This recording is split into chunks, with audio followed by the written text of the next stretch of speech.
Buong mundo nakatutok kay Alexandra Ayala at sa gitna ng matinding preparasyon para sa isa sa pinakamalaking clay tournament sa mundo, isang simpleng selfie ang biglang naging sentro ng usapan. Viral ngayon ang larawan niya kasama ang Croatian veteran na si Donna Vekic sa practice courts ng Caja Magica sa Madrid. Ilang araw bago magsimula ang Mutua Madrid Open ngayong April 21 hanggang May 3. Sa unang tingin, simpleng reunion lang. Pero sa mas malalim na context, ito ay snapshot ng isang rising Filipina star na unti-unting nagiging bahagi ng inner circle ng elite women's tennis.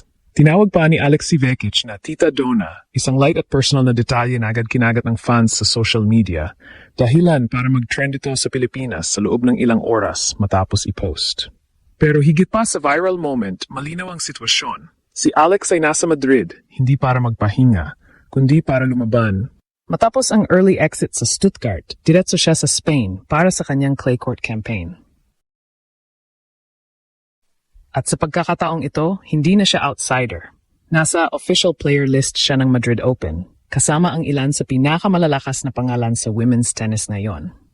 Ang tanong ngayon, handa na ba siyang mag-deliver sa mas malaking stage?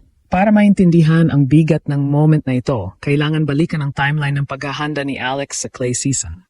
Mula sa Porsche Tennis Grand Prix sa Germany, kung saan maaga siyang matapos matalo kay Leylah Fernandez, agad siyang lumipat sa Madrid upang mag-reset at maghanda para sa mas malaking laban.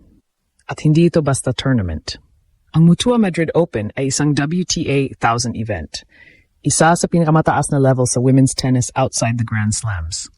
Ibig sabihin, mas mataas ang stakes, mas malakas ang kalaban, at mas mabigat ang pressure. Kasama sa player list ang mga elite names tulad nina Iga Swiatek, Aryna Sabalenka at Coco Gauff, mga atleta na sanay sa deep runs at championship matches. At sa gitna ng ganitong field, si Alex ay papasok bilang isang rising contender na patuloy na sinusubukan ang kanyang limits. Ngayon, pumasok ang viral selfie kasama si Donna Vekic. Hindi ito random. May history ang dalawa. Nitong January sa ASB Classic, tinalo ni Alex Vekic sa isang matinding 3-set match, 4-6, 6-4, 6-4. Isang comeback win na nagpapakita ng kanyang composure at fighting spirit laban sa isang veterano ng tour. Mula doon, malinaw na nagkaroon ng mutual respect. Kaya nang muling magkita sa Madrid, natural na lumabas ang friendly interaction, na ngayon ay naging viral moment. Pero sa ilalim ng wholesome reunion na ito, may mas malalim na narrative. Si Alex ay hindi na lang nakikipagsabayan. Nakikipag-ugnayan na siya sa mga established names ng tour. At sa ganitong environment, ang comfort level niya ay unti-unting tumataas. Isang mahalagang factor sa performance sa high-pressure matches. Kung ilalagay natin sa mas malaking perspektibo, ang presensya ni Alex sa Madrid ay bahagi ng kanyang long-term clay court strategy papunta sa Roland Garros. Hindi lang ito tungkol sa isang tournament. Ito ay serye ng paghahanda para sa Grand Slam stage. Ang clay surface ay kilala sa pagiging physically demanding. Mas mahaba ang rallies, mas mataas ang bounce, at mas kailangan ng patience at tactical discipline. Para kay Alex, na may left-handed baseline game at strong top spin, ito ay opportunity para i-maximize ang kanyang strengths. Pero hindi ito automatic advantage.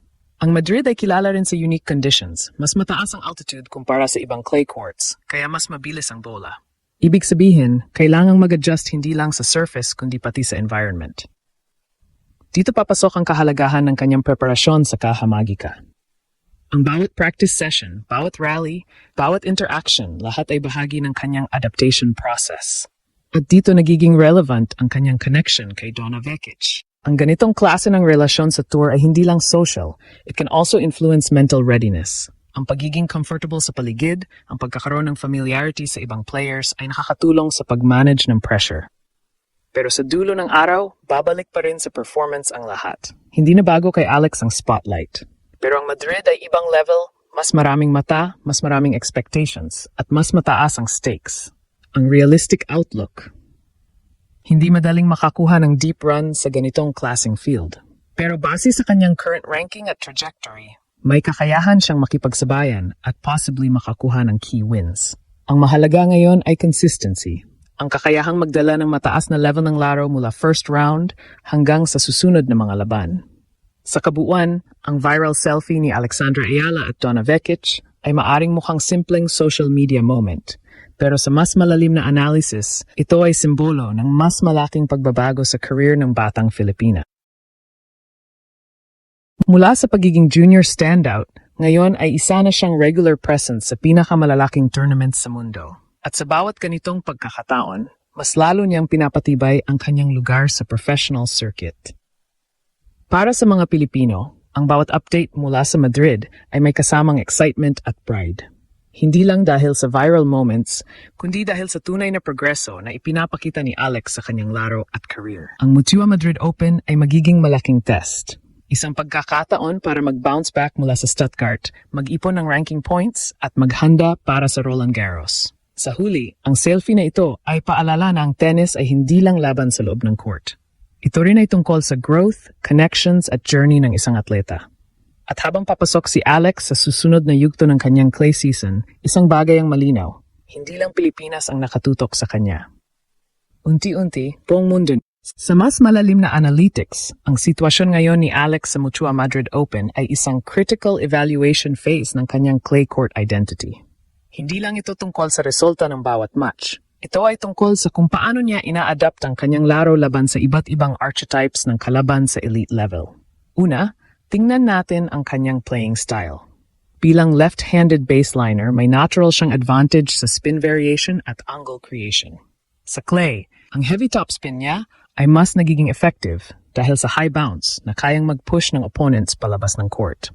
Pero sa Madrid conditions na mas mabilis dahil sa altitude, nagiging double-edged sword ito. Kapag sobrang spin ng walang tamang depth control, pwedeng bumalik agad ang bola sa kanya ng mas mabilis na naglalagay sa kanya sa defensive position. Ikalawa, ang shot tolerance. Sa clay, mahalaga ang kakayahang mag-sustain ng long rallies. Base sa recent performances, lumalakas ang rally discipline ni Alex, pero hindi pa ito fully consistent laban sa top-tier opponents. Dito papasok ang decision-making under pressure, kung kailan siya aatake at kung kailan siya maghihintay. Ito ang subtle gap sa pagitan ng rising player at established contender.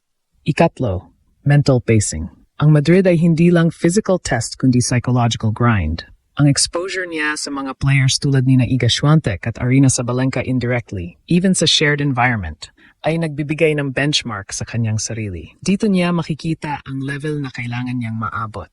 Kung may integrate niya ang adjustments sa tempo, shot selection, at composure, may real pathway si Alex para maging dangerous floater sa draw. Isang player na kayang mag-upset ng seeded opponents.